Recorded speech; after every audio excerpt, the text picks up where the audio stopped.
Pengeboman Hiroshima pada tanggal 6 Agustus 1945 dan Nagasaki pada tanggal 9 Agustus 1945 menyebabkan Jepang menyerah kepada Amerika Serikat dan sekutunya. Sementara itu, di Indonesia, Sultan Syahrir yang mendengar kabar lewat radio BBC oleh London tentang kekalahan Jepang, dia pun memberitahu kepada para pejuang rahasia bawah tanah. Teman-teman, ada berita penting dari saluran BBC. Jepang menyerah kepada sekutu. Benarkah? Ya, sekutu telah menjatuhkan bom di kota Hiroshima dan Nagasaki. Inilah saat yang tepat untuk memproklamasikan kemerdekaan kita. Setuju, kita tidak boleh menyia-nyiakan kesempatan ini. Ya, betul. Pada tanggal 9 Agustus 1945, memanggil Soekarno, Muhammad Hatta, dan Regimen Wedyo-Diningrat untuk pergi ke Dalat, Timur Laut Saigon, Vietnam. Setelah itu, pada tanggal 12 Agustus 1945, tiba di rumah Jenderal Terauchi. Nama Jepang, kami akan segera memberikan kemerdekaan kepada Indonesia sesuai janji Perdana Menteri Kuniaki Koiso. Dengan cara apa Jepang dapat memerdekakan Indonesia? Itu tergantung kinerja BPKI. Saya setuju. Ya, kita harus sesegera mungkin untuk memerdekakan Indonesia. Oke, kami akan segera diskusikan. Arigatou gozaimasu. Sayonara. Sayonara. Kemudian Soekarno, Muhammad Hatta, dan Regimen Wedyo-Diningrat pulang kembali ke Jakarta pada tanggal 14 Agustus 1945. Para pemuda yang diwakili oleh Sultan Syahrir segera menemui Bung Karno dan Bung Hatta di Jalan Pegangsaan Timur nomor 56 Jakarta. Dan Bung Karno, kita harus segera mungkin memproklamasikan kemerdekaan Indonesia karena Jepang kalah melawan sekutu. Apakah berita kekalahan itu sudah terbit secara akurat? Diri yang mendengar langsung melalui radio BBC, itu tidak mungkin salah. Dengar Syahrir, kita tidak dapat memproklamasikan kemerdekaan Indonesia begitu saja. Karena kita harus membahas hal ini dalam rapat PPKI agar semua jelas. Keesokan harinya, pada tanggal 15 Agustus 1945, sekitar pukul 10 malam waktu Indonesia Barat, para pemuda kembali membujuk Bung Karno dan Bung Hatta. Kami para pemuda Indonesia menyatakan agar proses proklamasi Indonesia dilakukan secepatnya, karena kesempatan seperti ini tidak akan terjadi lagi. Iya Pak, lagi pula Jepang sudah dibom oleh Amerika Serikat. Corona leherku, saudara boleh membunuh saya sekarang juga. Saya tidak bisa melepas tanggung jawab saya sebagai ketua PPKI. Karena itu akan saya tanyakan kepada wakil-wakil PPKI besok. Para pemuda gagal memaksa Soekarno dan golongan tua untuk segera memproklamasikan kemerdekaan. Para pemuda malam itu, sekitar pukul 12 malam waktu Indonesia Barat, mereka mengadakan pertemuan di Jalan Cikini nomor 71 Jakarta. Masih mau dimerdekakan oleh Jepang, toh kita mampu. Saya akan tetap pada pendidikan saya. Kalau pendapat kalian seperti itu, kami akan tetap segera mungkin untuk kemerdekaan Indonesia. Hanya tergantung oleh PPKI buatan Jepang, itu bukan jiwa pemuda. Ini sudah kejutan kedua dalam kalian hari. Ya, kita memang harus merdeka tanpa bantuan PPKI. Hal ini tepat karena kekuasaan sedang kosong. Atas kesepakatan golongan pemuda, Ir Soekarno dan Muhammad Hatta diasingkan di Rengas Dengklok. Sudanko Singgi meminjam beberapa perlengkapan dari peta yang dijaga oleh Latif Hendra Diningrat. Latif, aku ingin meminjam peralatan. Baiklah, Bu.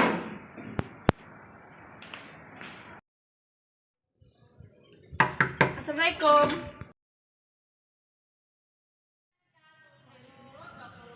Mari Bung, Bung Hatta harus ikut kami. Akan dibawa kemana aku ini?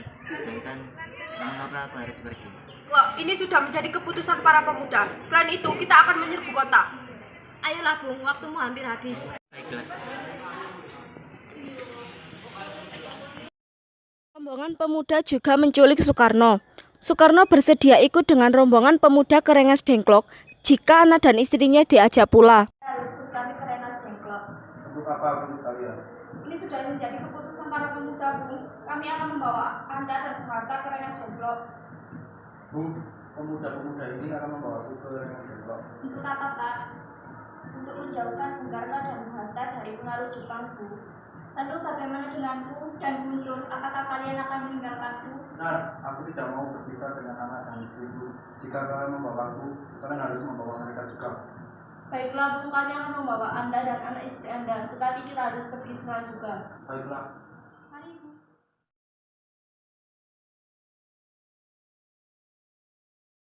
Pagi hari, tanggal 16 Agustus 1945, rombongan Soekarno sampai di Rengas Dengklok.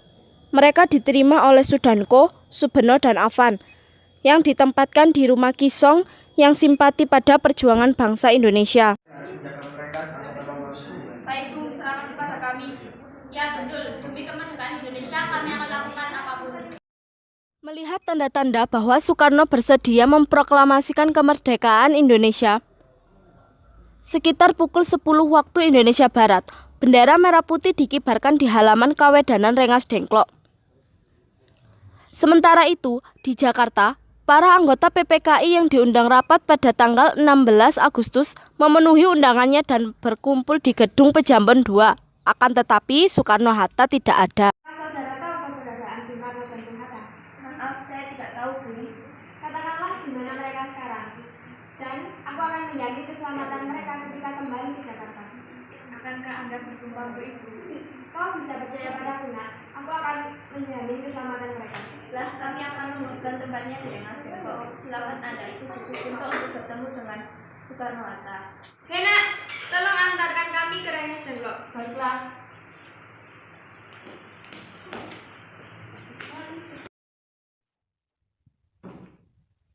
Pemuda Indonesia, tolong serahkan Bung Karno dan Bung Hatta. Tidak akan. Begini saja, saya menjamin nyawa ini bahwa proklamasi Indonesia akan dilaksanakan pada tanggal 17 Agustus 1945 sebelum jam 12 siang. Baiklah, kita kamu dapat dipegang. Rombongan tiba di Jakarta pukul 23.30 waktu Jawa dan kembali ke rumah masing-masing. Alhamdulillah, besok adalah hari kemerdekaan Indonesia. Betul, Pak. Apakah sudah ada bendera? Ya ampun, saya sampai lupa Bu. Kalau begitu, tolong sajikan bendera Indonesia Bu. Baiklah. Ini ada kain merah dan putih saja. Baiklah, tidak apa-apa. Kemudian rombongan menuju ke rumah Laksamana Maeda karena keselamatan mereka di sana terjamin. Sebelum memulai merumuskan naskah proklamasi, Soekarno-Hatta menemui Mayor Jenderal Nishimura. Mereka ditemani Laksamana Maeda, Shigetada Nishijima, dan Tomogoro Yoshizuma serta Miyoshi sebagai penerjemah. Nishimura, apakah Anda mau membantu kami untuk memerdekakan Indonesia? Tidak bisa. Tolonglah kami ingin merdeka. Ya, tolonglah bangsa Indonesia. Karena kami belum tentu bisa memerdekakan Indonesia. Ya, bantulah bangsa Indonesia, karena Jepang telah memberikan janjinya. Tidak bisa. Dengan menyerahnya Jepang kepada sekutu, maka tentara Jepang tidak boleh merubah status politik Indonesia. Sejak semalam, tentara Jepang semata-mata merupakan anak sekutu. Baiklah, kami akan berusaha ini. Apakah kau bersedia merumuskan kemerdekaan di rumahmu? Ya, saya bersedia, Bu. Di tempat itulah, pemimpin bangsa Indonesia berunding dan merumuskan naskah proklamasi kemerdekaan Indonesia. Peristiwa itu berlangsung tanpa Laksamana Maeda. Tetapi, Miyoshi sebagai kepercayaan Nishimura bersama Sukarni, Wahidin Sudiro, Ki Hajar Dewantara, Abi Kusno, dan BM Dia menyaksikan Soekarno, Hatta, dan Ahmad Subarjo membahas proklamasi. Baiklah, kita mulai. Saya bertugas sebagai pencatat. Bagaimana bunyi rancangan paragraf pembukaan UUD? Kami, bangsa Indonesia, menyatakan dengan ini kemerdekaan Indonesia.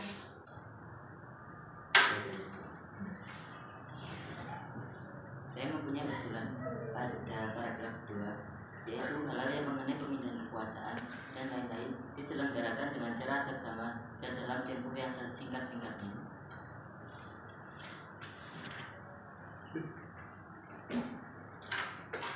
Jakarta, 17 Agustus tahun 45. Wakil-wakil bangsa Indonesia. Pukul 4 dini hari, pada tanggal 17 Agustus 1945, telah disepakati bahwa yang menandatangani hanya 2 orang saja, yaitu Soekarno dan Muhammad Hatta. Saya Melik, silakan ketik naskah ini secara baik-baik. Baiklah, Bu. Untuk pengibaran bendera, saya tunjuk Trimurti. Setuju, Tri? Kalau boleh saya usul, sebaiknya pengerat dari kalangan prajurit yaitu Latif dan Zuhud. Ya, usulanmu diterima. Bagaimana, Latif? Zuhud? Siap, Bu. Ya, bisakah kau memperbanyak teks proklamasi dan menyebarluaskan? Baik, Bu. Jelang Menjelang pukul 10 waktu Indonesia Barat, hampir semua tokoh-tokoh pejuang telah hadir di Pegangsaan Timur nomor 56. Para pemuda yang telah menunggu sejak pagi sudah tidak sabar lagi. Mereka mendesak Dr. Muwardi untuk mengingatkan Soekarno bahwa hari sudah siang. Karena hari sudah semakin siang, kenapa pembacaan teks proklamasi tidak sesegera mungkin dilakukan? Bukankah lebih cepat lebih baik? Karena Bung Hatta belum datang, teks proklamasi akan dibacakan setelah Bung Hatta datang. Tapi Pak, orang-orang sudah tidak sabar lagi menyaksikan pembacaan proklamasi. Benar Pak, kita harus segera mungkin membacakan proklamasi. Saya akan membacakan teks proklamasi sebelum Hatta datang. Bung Hatta datang. Hatta, akhirnya kau datang juga. Ya maaf telah membuat kalian semua menunggu. Tidak apa-apa, kami datang 5 menit sebelum acara dimulai. Kalau begitu mari kita mulai pembacaan proklamasi. Mari.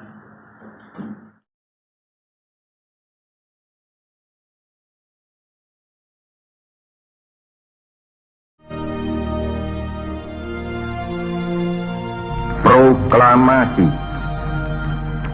Kami, bangsa Indonesia, dengan ini menyatakan kemerdekaan Indonesia. Hal-hal yang mengenai pemindahan kekuasaan dan lain-lain diselenggarakan dengan cara saksama dan dalam tempo yang sesingkat-singkatnya. Jakarta, 17 Agustus 1945, atas nama bangsa Indonesia, Soekarno Hatta. Indonesia, tanah airku, tanah tumpah darahku. Di sanalah aku berdiri, jadi pandu hidupku. Indonesia kebangsaanku, bangsa dan tanah airku. Marilah kita berseru, Indonesia bersatu. Hiduplah tanahku, hiduplah negeriku, bangsaku, rakyatku semuanya. Setelah selesai upacara, Sayuti Melik membuang naskah asli yang merupakan konsep awal. Namun, insting wartawan seorang BM Dia tergerak. BM Dia memungutnya lalu mengamankannya dalam sakunya. Mengapa kau membuang naskah proklamasi yang asli Sayuti Melik? Saya pikir sudah ada yang ditandatangani sejarah, maka aku akan menyimpannya. Baiklah, saya percayakan kepadamu. Dan akhirnya Indonesia merdeka. Usai upacara, mereka meninggalkan tempat bersejarah itu. Dengan demikian, selesailah upacara singkat yang berlangsung selama 1 jam. Selain itu kita akan menyerbu kota. Ayolah Bung, waktumu sudah. Klop, ini sudah menjadi Kami akan Masa tanpa reaksi.